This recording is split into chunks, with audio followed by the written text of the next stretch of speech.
Bom dia! Vamos acordar! Pessoal, meu nome é Rafaele Lázaro, eu sou educadora no Museu Afro Brasil. Antes de começar, vou fazer a minha autodescrição, para quem está em casa acompanhando, pessoas com deficiência visual, poderem entender quem sou eu. Bom, eu sou uma mulher negra, muito alta, de 1,90 m. Tô aqui vestindo um macacãozinho branco colado ao corpo. Tô com um blackzinho, né, amarrado atrás. Também estou usando colares, tenho aqui uma guia de Exu, tenho um colar com miçangas e uma cordinha com penas amarrada ao meu cabelo. Tenho piercings pelo corpo, tatuagens e também alargadores nas orelhas. Bom, estou aqui hoje com o Núcleo de Educação do Museu Afro Brasil Emanuel Araújo. Faço parte desse núcleo. Eu sou artista visual, sou arquiteta e urbanista e também sou mestra em ensino e relações étnico-raciais pela Universidade Federal do Sul da Bahia. No Museu Afro Brasil, eu atuo como educadora bilíngue desde 2022. Já vai fazer mais ou menos, então, 3 anos de instituição. Hoje nós estamos aqui para apresentar o nosso webinário, que também é um seminário, né, para quem está aqui presencialmente. E o nosso tema é Práticas Educativas Antirracistas, 20 anos de Museu Afro Brasil Emanuel Araújo. Bom, tudo isso aqui que está acontecendo é fruto de uma conquista social e política materializada na Lei 10.639, de 2003. Em outubro de 2024, o Museu Afro Brasil Emanuel Araújo completou 20 anos. Ele foi fundado em 2004. Consagrando-se como um dos acervos que prioriza uma perspectiva histórica da produção artística negra do Brasil. Desde então, o Núcleo de Educação tem se comprometido com a tradução de conhecimentos das populações afro-brasileiras em ações museais diversas. Entre elas, estão as atividades de mediação com o acervo, parceria com instituições públicas e organizações sociais. São propostas de formações também para professores e participação em eventos que debatem a presença negra nos espaços. Neste ano, o webinário de práticas educativas celebra os 20 anos do Museu Afro Brasil e convida vocês a refletir sobre a relevância desse espaço cultural dedicado à arte, à história da população negra no Brasil e, consequentemente, sobre as metodologias e experiências com a mediação de um acervo majoritariamente negro.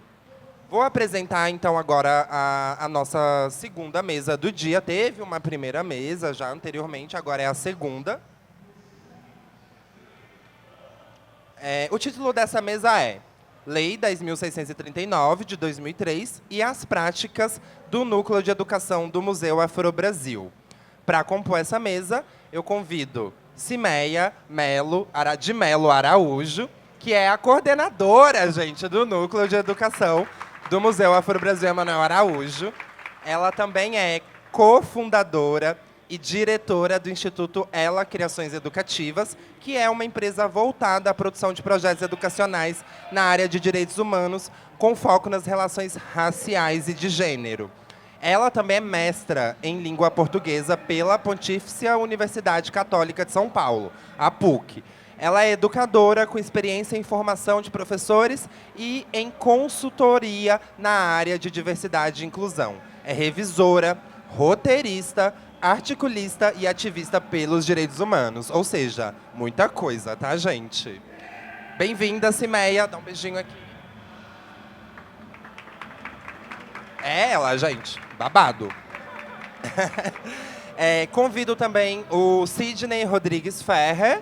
Sidney Rodrigues Ferrer é sociólogo, desenvolve suas pesquisas no campo da trajetória de intelectuais, literatura e mediação sobre temas de religiosidade em espaços museais. Com mais de 10 anos atuando na formação de professores, atualmente é educador sênior do Museu Afro Brasil Emanuel Araújo. É sênior, viu, gente? É o mais velho da equipe, não de idade. Eu falo de tempo de casa, tá? Sidney, bem-vindo. Bom, então vamos dar início à nossa mesa. Quem gostaria de começar? Faça a autodescrição, por favor. Bom dia a todas as pessoas aqui presentes. O meu nome é Sidney e o meu sinal é este aqui. O meu sinal é este aqui. Bom, eu, assim como o Rafa, eu também sou uma pessoa alta, um pouco mais baixo que ela, um pouco então, aí no seu meu 1,90 m. Eu sou um homem branco, de cabelos castanhos escuros. Meu cabelo é curto. Eu não trago nenhum brinco, nenhum adereço, e eu estou vestindo uma camisa verde e uma calça bege clara. Bom, eu trouxe uma fala para poder compartilhar com vocês. Quem está no fundo me ouve bem? Sim? Ótimo. Bom, primeira coisa, eu preciso agradecer esse convite a toda a equipe do NEER, da Secretaria Municipal de Educação, aqui presentes o nome da Eva, do André e da Elaine, e é uma honra, tanto para mim quanto para nós, do Núcleo de Educação do Museu Afro Brasil, compormos essa mesa na Expo Internacional do Dia da Consciência Negra. A minha contribuição para essa mesa vai girar em torno das experiências do Núcleo de Educação do Museu Afro Brasil. E aí uma informação importante para termos é que o Museu Afro Brasil ele tem a sua fundação um ano após a promulgação da Lei 10.639. E desde a fundação do museu existe um núcleo de educação, composto por uma equipe dedicada tanto à pesquisa quanto à educação sobre memória, sobre arte e sobre uma intelectualidade africana e afro-brasileira. Desses 20 anos, então, de núcleo de educação e de museu, entre as suas diversas composições, ex-educadoras do museu hoje ocupam lugares de destaque, como de professores de universidade, nacionais e internacionais, e de artistas renomados e premiados. Uma coisa importante também para a gente ter em mente é sobre a atuação do núcleo de educação. Ela não é somente aquele trabalho que a gente tem, o de guia, o de recreador, mas então ele não passa só por essa ideia informacional. Por exemplo, quando a gente vai trabalhar uma mediação de uma mesa, por exemplo, não é só trazer informações sobre o material, de que aquela mesa ela é de Jacarandá, do período manuelino, pertencente à coleção do fulano de tal. É antes tratar a mediação de objetos onde relações sociais humanas para sua produção são fundamentais para sua compreensão. E no caso brasileiro, as relações de produção são atravessadas por relações raciais.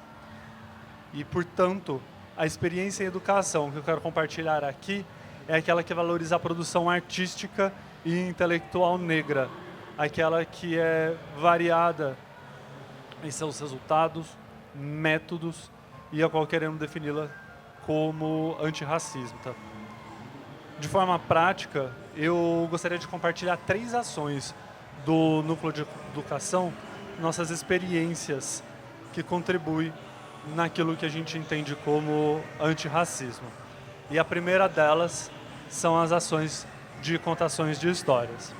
E é importante a gente entender que a presença de personagens negras nas histórias infantis e também naquelas histórias para adultos não é algo recente na história da educação. Só que as histórias que a gente apresenta dentro do Museu Afro Brasil não são aquelas personagens rasas, inferiorizadas, que constituem a formação da pedagogia brasileira. Ela é antes um contraponto a essas histórias, onde a agência e protagonismo negros são trazidos dentro de nossas narrativas, dentro dos nossos programas. Aos pés do baobá, agora sim, melhorou. Então essas ações, essas histórias, elas estão inseridas dentro da ação de 2 programas.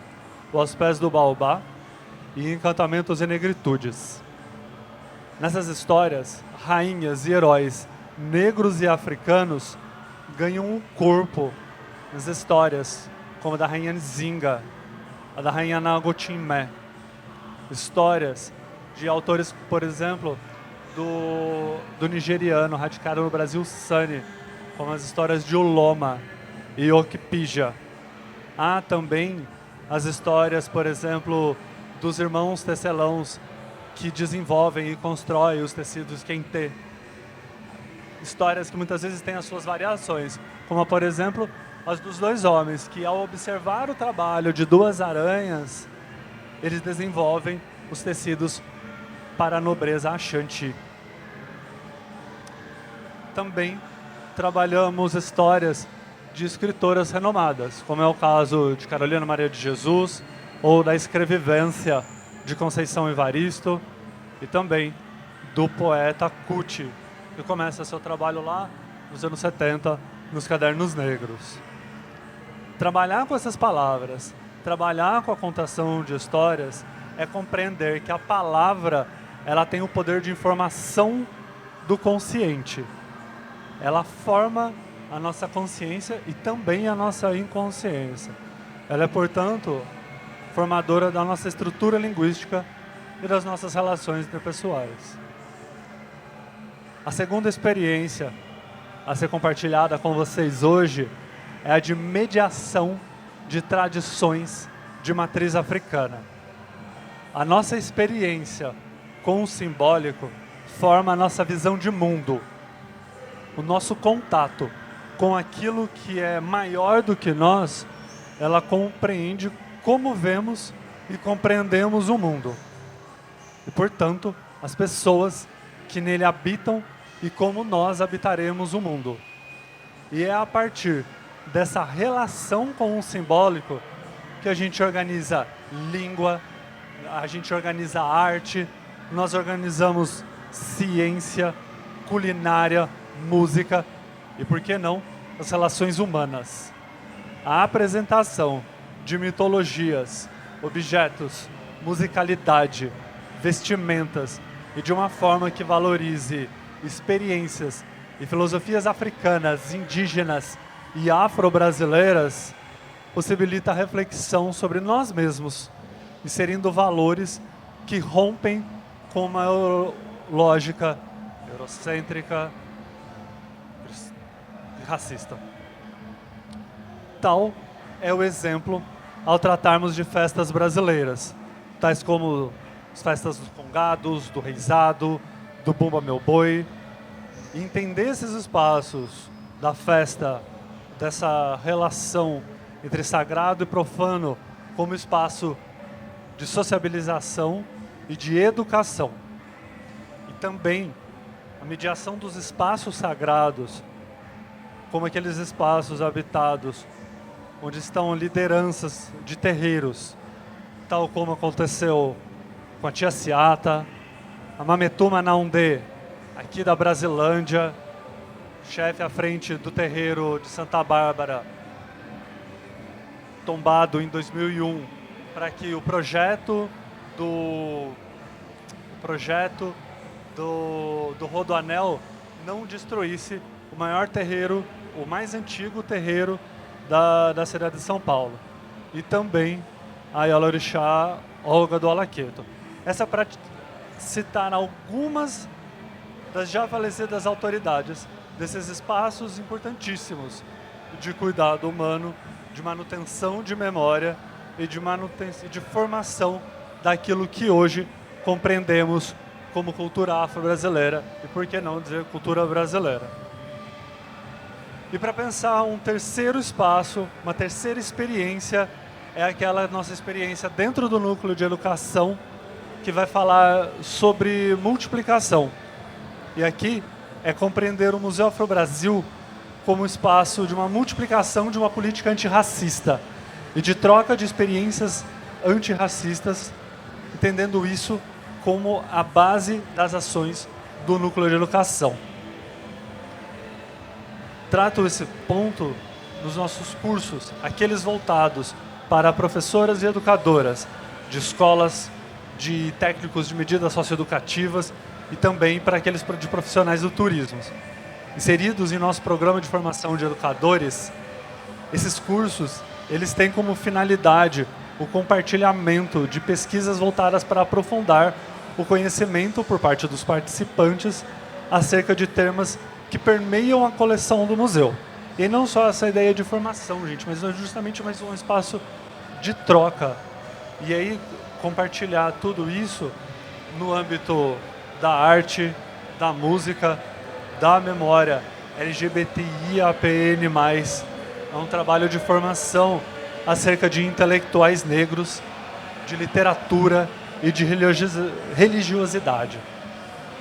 Com esse fator multiplicador, nós, do Núcleo de Educação, temos como objetivo maior possibilitar a autonomia de grupos de visitantes no museu, mas também contribuir com ferramentas antirracistas e uma real efetivação de um ensino sobre arte, história africana e afro-brasileira.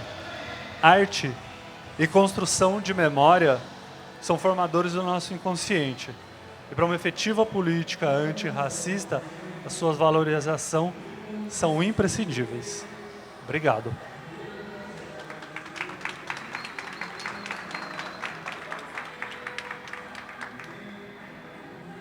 Obrigada, Sidney. Bom dia. Bom, eu sou a Cimeia. Eu vou me autodescrever. Espero que vocês estejam conseguindo me ouvir. Eu não fiz uma, eu não escrevi uma fala. Então, em algum momento, até por conta do Raça Negra, talvez eu me envolva lá. E aí, quando eu for para lá, vocês me tragam de volta. Ok? Bom, eu sou uma mulher negra, a famosa nega loura. Eu tenho um cabelo black, loiro. Eu uso óculos. Os meus óculos são vermelhos. Eu estou vestida com uma camisa, uma blusa branca e preta, uma calça verde e um blazer branco. E estou usando uma guia de Fá e também uso argolas douradas. É isso. Bom, eu quero agradecer, iniciar minha fala agradecendo a essa parceria que já rendeu muitos frutos entre o Núcleo de Educação do Museu Afro-Brasil e o Núcleo de Educação para as Relações Étnico-Raciais da Secretaria Municipal de Educação de São Paulo, o NEER. Quero agradecer imensamente essa parceria, em especial na figura da Eva e do André, que têm sido muito parceiros nossos aí na construção de práticas educativas antirracistas, o que é o cerne da discussão, tanto do que nós estamos fazendo dentro do Núcleo de Educação do Museu Afro-Brasil, mas também na nossa relação e na nossa parceria com o NEER. Também gostaria de agradecer aos intérpretes de Libras que estão aqui nos apoiando. Muito obrigada. Enfim, e aí eu vou começar um pouco a minha fala trazendo exatamente a perspectiva de pensar, né? Hoje, em 2024, o Museu Afro-Brasil está completando 20 anos de idade. E a Lei 10.639 completou 20 anos de idade o ano passado. Essas datas elas não acontecem aleatoriamente. Elas acontecem exatamente dentro de um contexto que eu gosto de pensar, que nós gostamos de pensar, um contexto mais amplo, que é um contexto das lutas dos movimentos negros, né? Dos movimentos sociais, dos movimentos culturais negros na luta por uma educação mais plural, por acesso a uma educação, mas também por pensar que educação é essa da qual nós estamos tendo acesso. Pensando que um país como o Brasil, que como alguns estudiosos, né, em especial a Grada Quilombo vai dizer que é um país onde o projeto colonial ele é bem sucedido, pensando nesse projeto colonial enquanto um projeto no qual a ideia da colonização europeia, desse eurocentrismo, de uma ideia de humanidade calcada e pautada apenas em um único sujeito, o homem branco acima dos Pirineus, quando essa concepção de humanidade ela é elegida como o único projeto possível, e a partir disso se constrói um modelo de colonização a partir dessa concepção, você constrói aí também ideias de mundo, ideias de ser, estar no mundo, ideias de agir no mundo e assim por diante. E aí, dentro dessa perspectiva colonial, pensando o Brasil, pensando aí esses quase 400 anos de escravidão, mas não só, né, pensando nesse processo de... aquele momento bom, mas ele demora pouco. Pensando exatamente esse processo de quase 400 anos de escravidão, né, no qual essas pessoas elas serão retiradas de seus espaços, traficadas até o Brasil, para se tornarem aí mão de obra escravizada, né, dentro de um sistema econômico escravagista.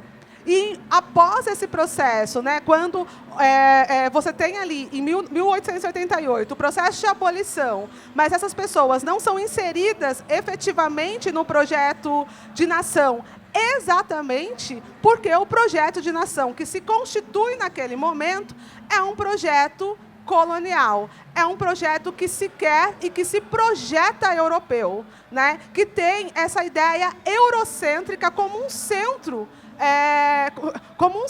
mesmo de humanidade, de religiosidade, de perspectivas de trabalho, de relações com o sagrado, com a vida, com a humanidade.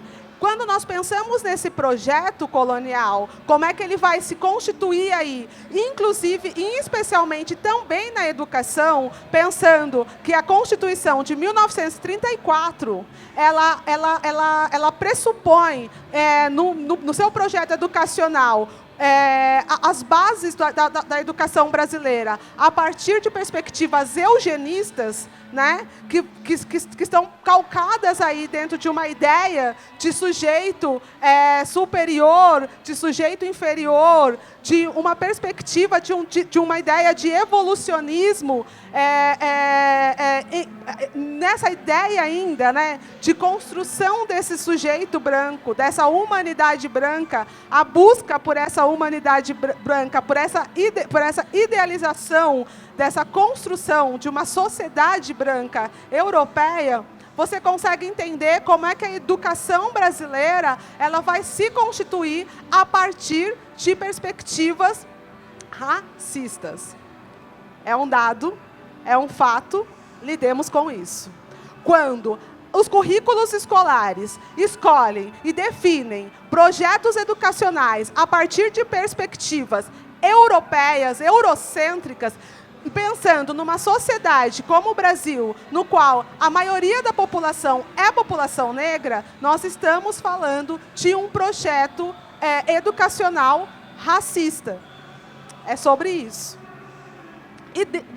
Mas, contudo, entretanto, todavia, nós vemos aí esse processo de um combate, de uma luta dos movimentos negros, dos movimentos sociais, na busca exatamente por encontrar espaços, não só de acesso à educação, mas pensando exatamente que educação é essa, quais são as bases que vão instituir e construir esse projeto educacional.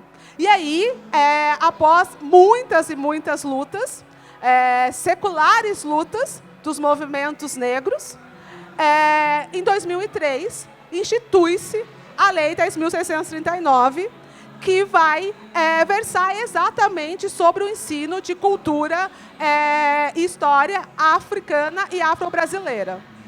Isso acontece em 2003 e não por um mero acaso, em 2004, o Museu Afro-Brasil ele é inaugurado. Ele também precisa ser entendido como parte desse contexto maior de luta dos movimentos por acesso à educação, por acesso a perspectivas mais plurais sobre a educação, sobre a sociedade brasileira, sobre o que é o mundo, sobre o que é a humanidade. E aí, nesse sentido,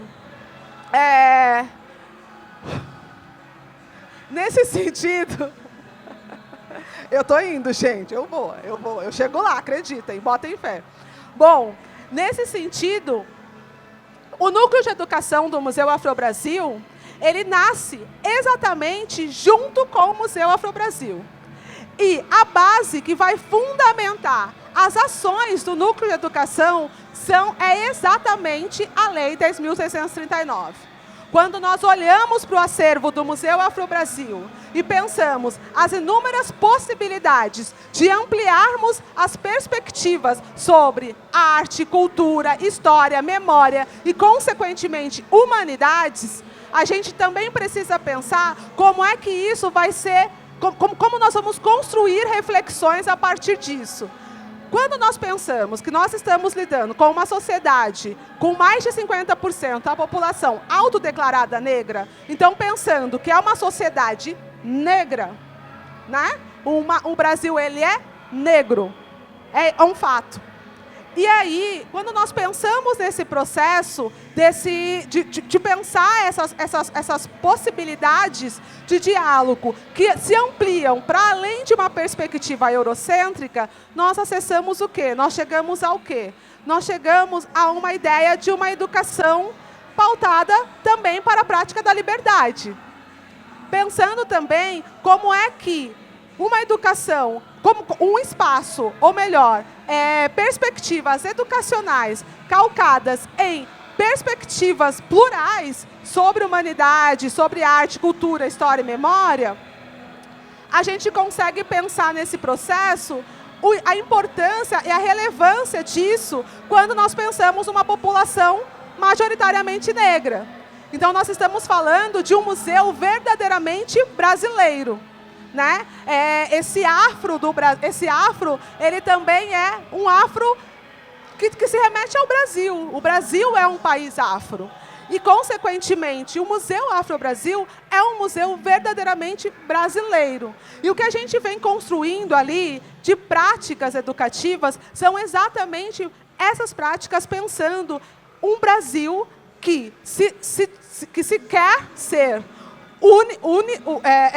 europeu, mas que não é, que é plural. E a partir dessa perspectiva de pluralidade, nós construirmos práticas educativas também plurais. Como? Não necessariamente tem a ver com o fato de nós construirmos concepções a partir das sobre o racismo brasileiro, mas a partir da discussão do racismo e da aceitação de que nós vivemos numa sociedade racista, construir perspectivas humanas sobre artistas, sujeitos, pessoas, histórias, contextos históricos, até porque a própria história ela tem construído novas... Só um minuto, gente. Olha... Eu vou dizer que não está sendo fácil, mas nós vamos lá. Estamos aqui para isso.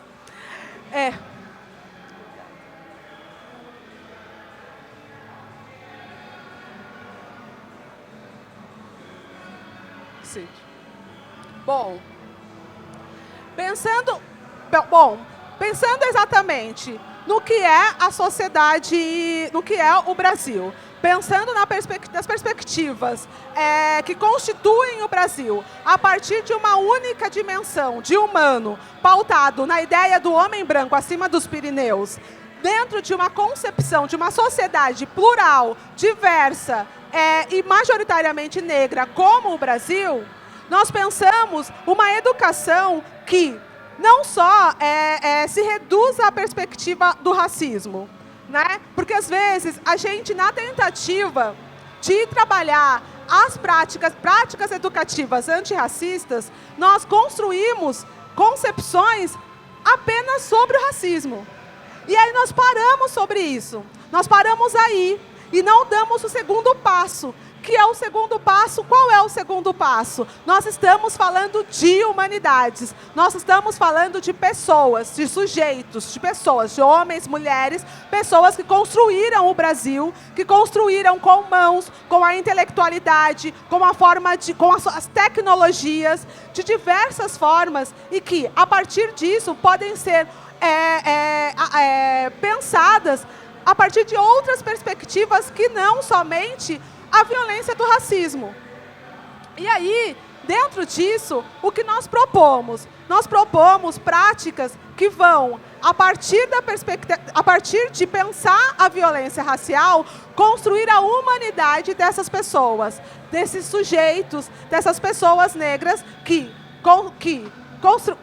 têm obras, que são artistas, são intelectuais, que construíram histórias extremamente relevantes para nós pensarmos o Brasil. Nesse sentido...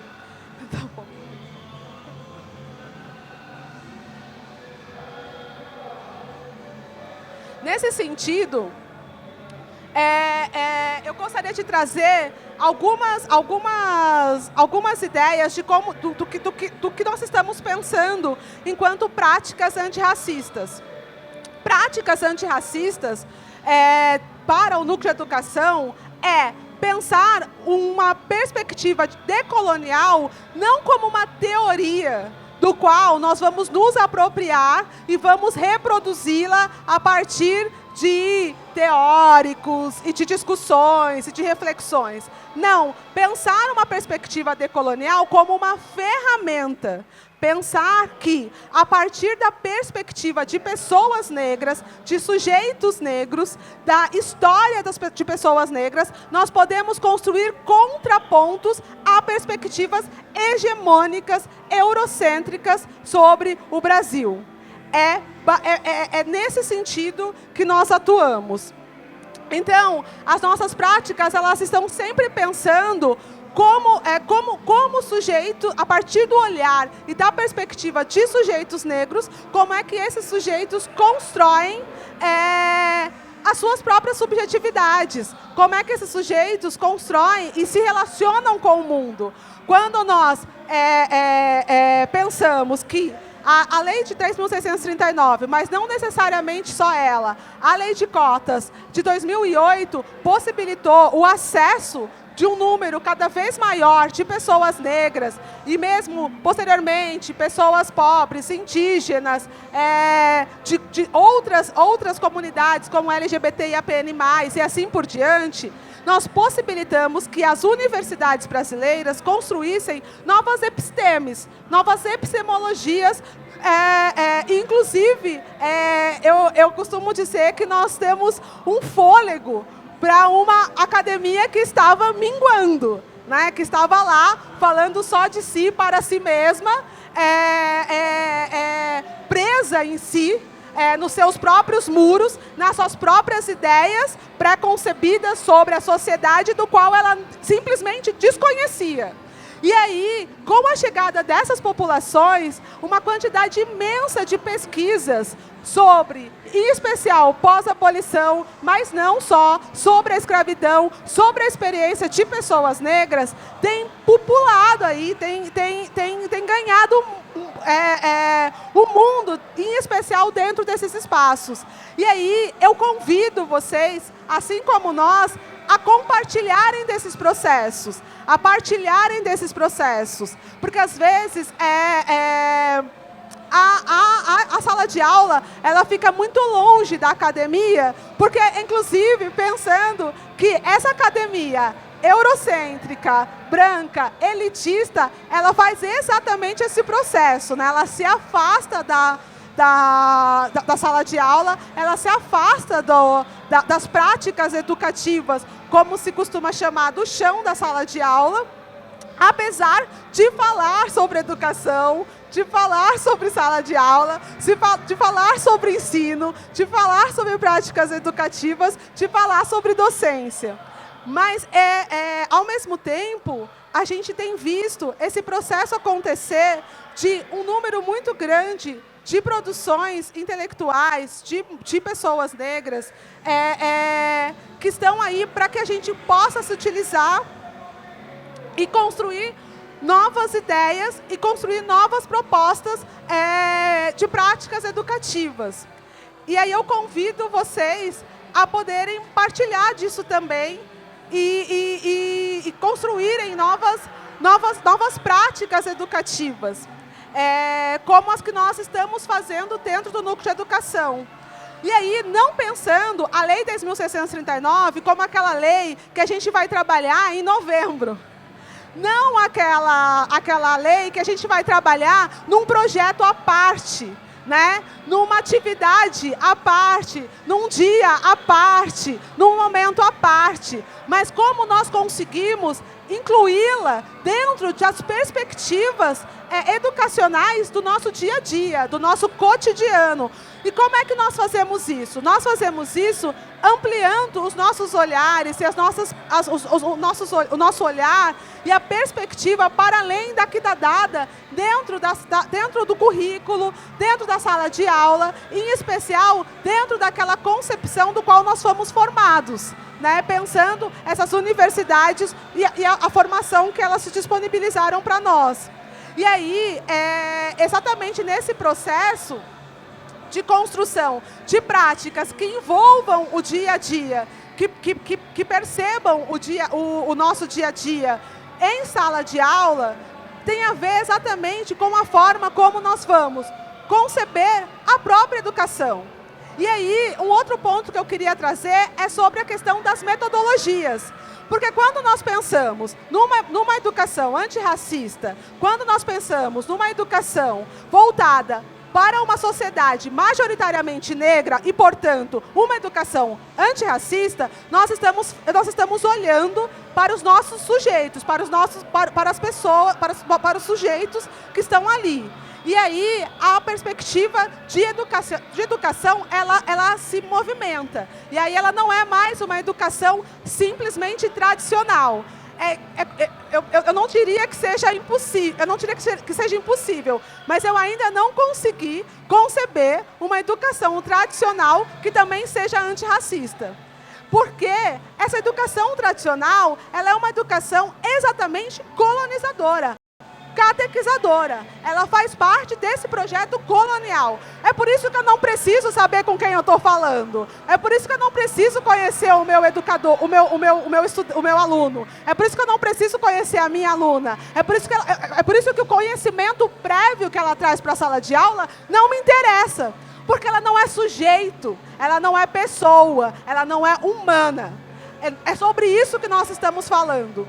Então, pensar uma educação para a prática antirracista é também pensar numa educação para a prática da liberdade. É pensar numa educação que seja pautada nas pessoas, que tenha diálogo com as pessoas, que seja em volta com os meus alunos, com as minhas alunas, e não necessariamente pensando o conteúdo, qual o conteúdo que eu preciso transmitir.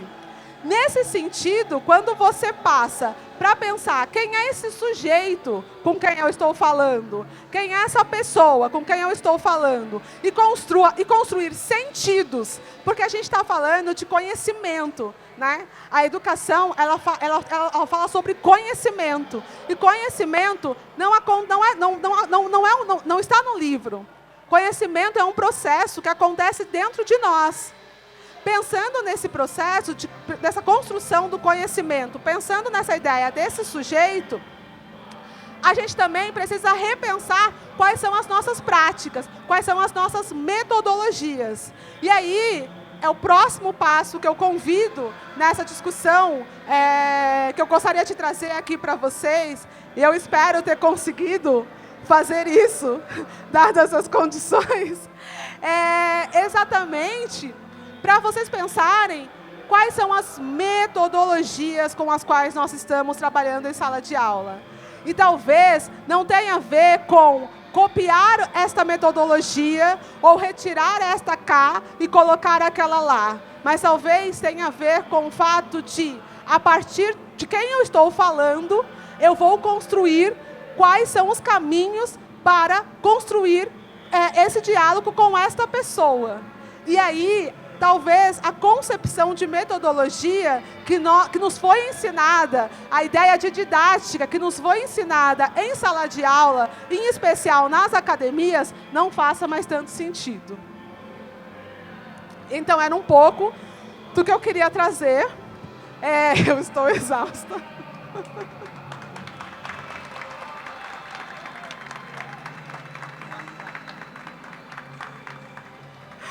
Eu espero que vocês tenham conseguido entender. E vou abrir agora para as perguntas e para a gente conseguir falar um pouco mais. Eu só vou falar, porque como a gente está tendo uma transmissão online nesse momento, eu só vou avisar que esse meu pequeno destempero aqui tem a ver com o som que está vazando aqui ao lado e que atrapalhou um pouco a minha fala. Mas é isso. Bom, tá aberto. Eu gostaria de ouvir vocês. E aí a gente poder trocar aí por um tempo.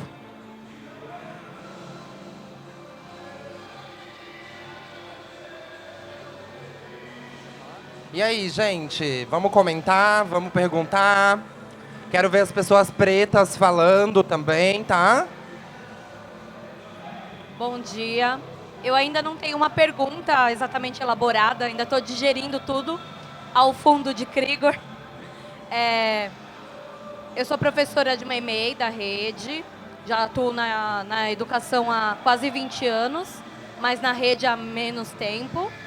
E eu estou extremamente grata, Laroyeixo, pelas palavras, porque para um professor que estuda, se dedica e de fato quer ser um professor antirracista, é muito importante toda essa organização que vocês passaram. Esse resumão histórico e essa ligação com a educação no final, para mim foi extremamente importante, organizador. E eu acho que é isso, eu concordo, que a gente tem que pensar para além desse plano, desse quadrado que a gente está agora e buscar alternativas que não estejam nos livros ainda. A gente tem que escrever a nossa história, né? Então, eu acredito, na verdade, eu não vou fazer uma pergunta, mas eu acredito que a escuta e as perspectivas de culturais, de maracatu, de terreiro, né, dos quilombos urbanos, é extremamente importante que nós, professores e professoras, busquemos espaços pretos para que a gente entenda essas outras perspectivas, né? O museu, eu acho que ele traz isso para a gente, é importante visitar mais de uma vez, conhecer, ir com as crianças, e a gente também, enquanto adulto, frequentar esses espaços para entender essas outras formas de ensinar e outras formas de aprender. Porque, como você colocou, a gente foi ensinado dessa forma. E a gente sempre vai buscar a nossa referência na infância, na adolescência. Então, eu só queria mesmo pegar o microfone para te agradecer a vocês todos, que foi incrível. Estou muito feliz de estar aqui. Obrigada. E aí, mais alguém? Foi babado, não foi, gente? Essa fala, afinal. Alguém quer comentar, fazer alguma pergunta? Mulheres negras, homens negros. Alguém? Quem? Você?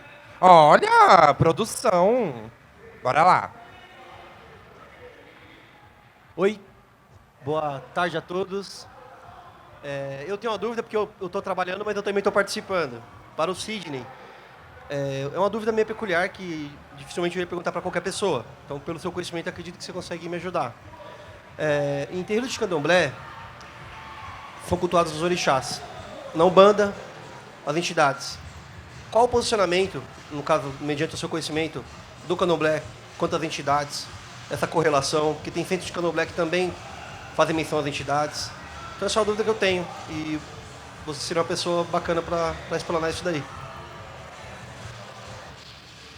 Obrigada. Vamos lá, a gente está numa rodada de perguntas e comentários. Se alguém quiser fazer mais algum pergunta, comentário. Não, gente? Rato comeu a língua? Foi? Bora falar. Não? Então, vou passar para o Sidney, para ele responder. Você quer comentar a garota? Sim? Tá. Primeiro, Sidney.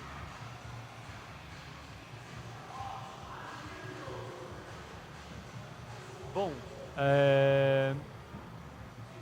eu acho que pensando na relação dentro do âmbito da educação, da gente pensar tantas entidades, tanto de nós pensarmos as entidades que são trabalhadas na Umbanda, quanto os orixás que são trabalhados no Candomblé, dentro de uma perspectiva da educação, eu acho que a gente pode discutir isso com a fala da mesa anterior, vocês não estavam aqui, mas nosso palestrante da primeira mesa, o Francisco Felipe, ele traz essa ideia dessa entidade como também aquele local, aquela figura de uma memória de que te vem para te ensinar. Olhando dentro de como a gente trabalha a mediação das obras que fazem uma referência a orixás dentro do museu, é a gente pensar a partir das mitologias, que dentro dos terreiros são chamados de itãs. E nisso, de uma relação de como essa cosmogonia urbana, essa cosmogonia afro-brasileira, ela permite ampliar a nossa visão de mundo. Quando eu trago, por exemplo, uma visão, uma história em que Exu é o Senhor da Palavra, ou que Nanã, como a Senhora do Barro, entrega o seu barro para a formação de corpos humanos, a gente está pensando, no caso de Nanã, de um ciclo de vida, de uma força feminina como construtora da humanidade, e no caso de Exu, a gente poder trabalhar a multiplicidade dos sentidos da palavra. Ou, por exemplo, quando a gente vai trabalhar então essa figura de encantados, de caboclos também, uma outra relação com o corpo. E aí não se trata tanto de fazer uma mediação em um espaço educacional e artístico, como é um caso de um museu, como uma ideia catequizadora, mas permitir a reflexão daquela pessoa visitante dentro do museu de uma outra forma de se relacionar com o corpo, de se relacionar com a sua língua, de se relacionar com a sua própria história. Acho que como a gente olha um pouco, é nesse caminho. Espero ter respondido. Simeia?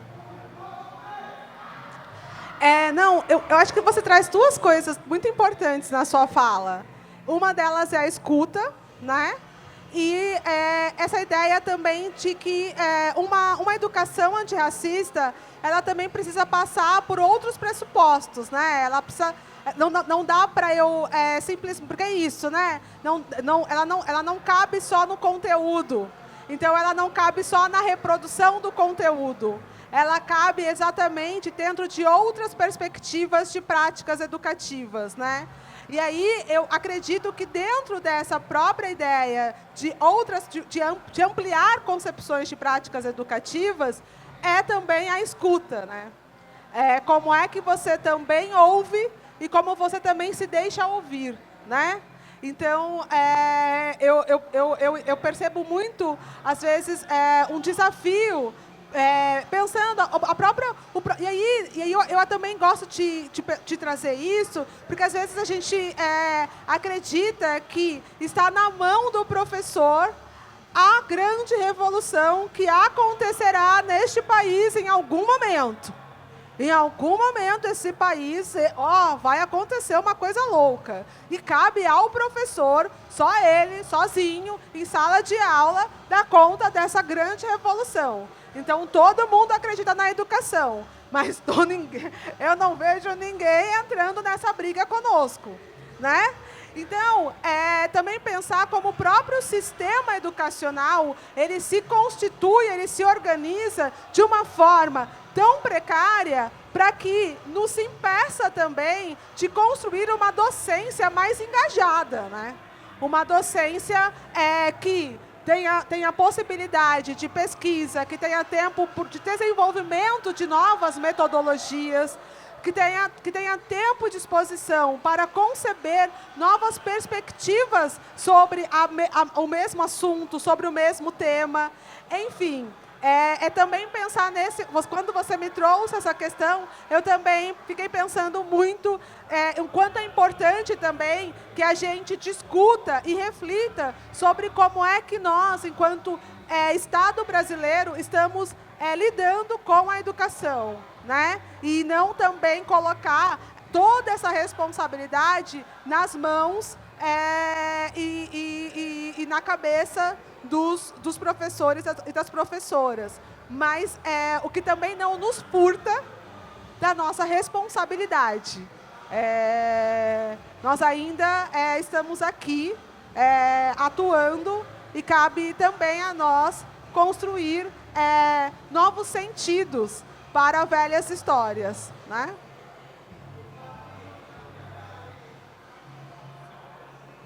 Arrasou muito. Bom, gente, temos mais questões?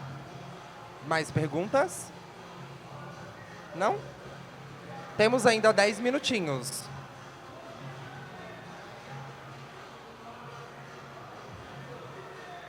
Boa tarde. Assim, todo mundo está escutando? Eu não sou da área da educação, eu sou da área da saúde e eu sou um aluno. E eu acho que durante todos esses últimos anos o cenário político do país enfraqueceu muito o nosso senso de comunidade. E as pessoas perderam um pouco da noção de que toda luta é uma luta coletiva. Como aluno, eu vejo muito isso, que as pessoas não têm interesse em buscar os nossos direitos e ninguém quer aprender e entender. Eu vim de escola pública e quando eu era criança, eu não entendia o porquê era tão importante entender que o Brasil foi um país colonizado, que a nossa história é a história de um povo preto, um povo indígena. E estar aqui hoje me faz ter muito orgulho do avanço da educação, das pautas raciais, das pautas sociais, porque hoje em dia eu entendo o que é uma luta, o que é prezar pela educação, pela saúde, pelos direitos de todo o Estado brasileiro, sabe? Eu só queria agradecer por toda essa banca aqui, todas as pessoas que estão reunidas aqui hoje. Fala seu nome. Meu nome é Elai. Elai. Muito obrigado, Elai. Concordo muito com o que você falou. Vocês ouviram bem? Ele falou... Elai, não sei o pronome, desculpa. Mas Elai falou um pouco sobre como ele ficou feliz, assim, de ter essa experiência aqui hoje, né? Porque entender que o Brasil é um país colonizado e como a gente pode ir perdendo traços dessa colonização, né? A partir da educação e de um evento como esse. Então, Elai agradeceu também, tá? Bom, alguém tem mais algum comentário ou alguma pergunta? Finalizando, para finalizar? Não? Querem falar mais alguma coisa? Sim? Bora! Agora é para finalizar, viu, gente? Eu estou muito contente de estar aqui, né? E pensar como educadora tem um papel fundamental na vida das pessoas. E eu posso muito bem, né, aumentar a autoestima das minhas crianças, como eu posso destruir também. Então, tá na mão da gente, né, de educador. Eu venho de uma família que tem de tudo, desde italianos, negros, índios. Então é uma mistura muito grande e o Brasil é isso. E se a gente não aceitar isso, né? Como que nós vamos viver um mundo tão bonito, um Brasil tão bonito? E está na mão da gente. E eu agradeço por estar aqui, pessoas tão diferentes e bonitas, né? E é isso, parabéns. E obrigada. Sandra. Muito obrigada, Sandra. Querem comentar? Vamos finalizar? Quer comentar? A Cimeia quer falar, gente. Se deixar, ela fica aqui até amanhã, tá? Então, para encerrar, Cimeia, tá bom? Viu? Isso porque ela tá cansada. Mas ela é professora, então lidem com isso. Não, é isso, assim, quando você traz, né, sobre essa multiplicidade na sua família, né, é sobre isso que nós estamos falando em relação ao Brasil, né? É sobre essa multiplicidade de pessoas, de perspectivas de mundo, de epistemologias, de concepções de sagrado, de concepções de ser e estar no mundo.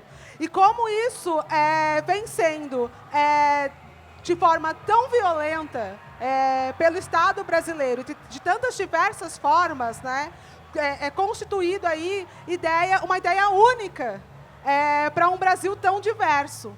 É sobre isso que nós estamos falando. Nós estamos falando exatamente sobre isso, sobre o fato de de percebermos um Brasil tão diverso, tão múltiplo, enquanto a nossa concepção de mundo está calcada em apenas uma única perspectiva, que transforma os outros nos outros, né?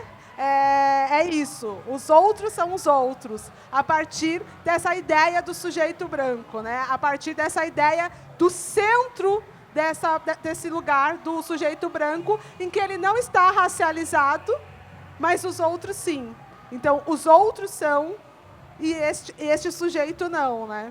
Então, é interessante pensar, a partir da perspectiva que você trouxe, dessa multiplicidade da sua família, como isso reflete o Brasil, mas não reflete a nossa concepção de mundo, né? E aí eu acredito que essa conversa aqui, ela vai exatamente ao encontro, ou eu espero que ela vá exatamente ao encontro de nós, inclusive, deslocarmos esse centro. Inclusive, em especial, para as pessoas brancas que estão aqui, também de se deslocarem desses lugares não racializados, né? Em que você constrói a concepção sobre o outro e não sobre si mesmo, né? E aí talvez também pensar quem é você e qual é o seu papel de sujeito branco, de pessoa branca dentro de uma sociedade racista, epistemicida e genocida. Afinal, a cada 23 minutos, um garoto negro é assassinado neste país. Isso é importante que nós saibamos, que nós nos lembremos sempre. É sobre isso também.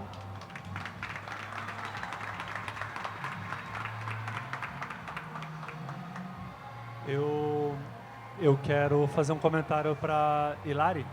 Hilari, você talvez ainda não seja da área da educação. Vai que um dia você estará numa sala de aula formando futuras pessoas da enfermagem. E aí eu acho que é importante justamente estar presente nas discussões sobre questões raciais, porque não é só sobre literatura, não é somente sobre arte, mas é de relação com o corpo, é de relação com saúde, tanto de corpo, mas também do ori, mas também da cabeça. E também mudar a visão dos profissionais da saúde de quando pessoas negras estiverem naquele equipamento de saúde, de como tratar e relacionar com elas. E aí eu volto mais uma vez, nessa formação de inconsciente, e retomando agora a fala da primeira mesa, da Gabriele, aquelas fotografias que foram construídas no século XIX, elas são fundamentação de uma ciência racista e de percepção de corpo dentro do que dentro do que foi muito ensinado nas escolas de medicina, de enfermagem, de nutrição. A partir de um olhar artístico, também poder contrapor a esse falso conhecimento científico que foi construído lá no século XIX e que permeia a educação, saúde, segurança pública até os dias de hoje, né? Então, quando a colega, desde pequenininha, desde os pequenos, está trabalhando isso, é porque a gente lá na frente consiga, não só pensando a educação infantil, não só pensando no ensino fundamental, mas como depois a gente vai formar profissionais que possam se perceber de outro jeito e perceber o outro de uma forma diferente. Obrigado, gente.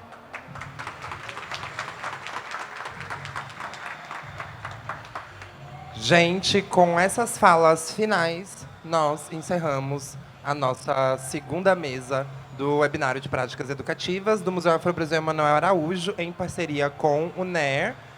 E eu quero agradecer, então, nossos colegas dessa mesa, Cimeia, Sidney. Vocês viram, né, que tem falas muito consistentes, importantes. Isso é o núcleo de educação do Museu Afro-Brasil. Nós somos profissionais de áreas diversas de formação, mas com um ponto em comum, que são os estudos sobre práticas educativas antirracistas a partir da arte, da cultura africana, afro-brasileira, ameríndia. Estou muito feliz de estar aqui hoje com essa turma. Vou agradecer, vou falar o nome de todo mundo da equipe que está aqui. Então tem a Cimeia, né, coordenadora do Núcleo de Educação. Sidney, nosso educador sênior. Temos aqui também na primeira fila uma galera. Tem a Gabriela, levanta, amor, para todo mundo te ver. Gabriela é educadora bilíngue, tá, gente? Chique. Vem aqui, vem pra cá. Temos Júlia, que acabou de entrar, a Mona Ju, ela é a nossa bebezinha, a nossa caloura, também educadora. Alessandra, nossa Alê, mineira que nem eu, ela é responsável pela parte de agendamento, ela é uma supervisora dentro do núcleo, tá, gente? Temos aqui o Eduardo, que é artista, é músico e é também educador. Gabriele Nascimento, que apresentou a primeira mesa, educadora também. Francisco Felipe, Chico Lipe, tá, gente? Para os mais íntimos, educador. Jean, nosso príncipe africano, ele é lá da Costa do Marfim, um menino nobre, também educador bilíngue, tá, gente? E temos aqui nossa companheira do museu. Cadê o Gui? Cadê? Gui! Você sumiu. Guilherme, que também é educador aqui, é de São Paulo, fofinho, faz parte do núcleo. E, para finalizar, nossa companheira que coordena o núcleo de comunicação, também recém-chegada no museu. Bem-vinda, Clara. Chiquérrima, viu, gente? E euzinha aqui, né? Rafaele Lázaro. Bem bonita, bem travesti também, tá, gente? Eu não falei, eu acho que vocês não perceberam, mas eu sou travesti. Muito obrigada. Obrigada, André. André está aqui também, representando aí o NER. Obrigada ao pessoal do Núcleo de Ensino e Relações Étnico-Raciais da Secretaria de Educação, a Eva, que eu acho que não está aqui, né? Deve estar lá na outra sala. É um prazer estar aqui com vocês. Essa é a nossa última atividade oficial do ano. A gente está muito feliz de encerrar esse ciclo, que é muito rico, traz muita felicidade para a gente poder estar aqui compartilhando com vocês um pouquinho do que a gente faz lá no Museu Afro-Brasil, porque isso aqui não é nem 10% do que a gente faz. Nós fazemos muitas outras coisas. Muito obrigada. Axé na vida de vocês. Aproveitem o dia de hoje. Valeu mesmo. Valeu, valeu, valeu. Até.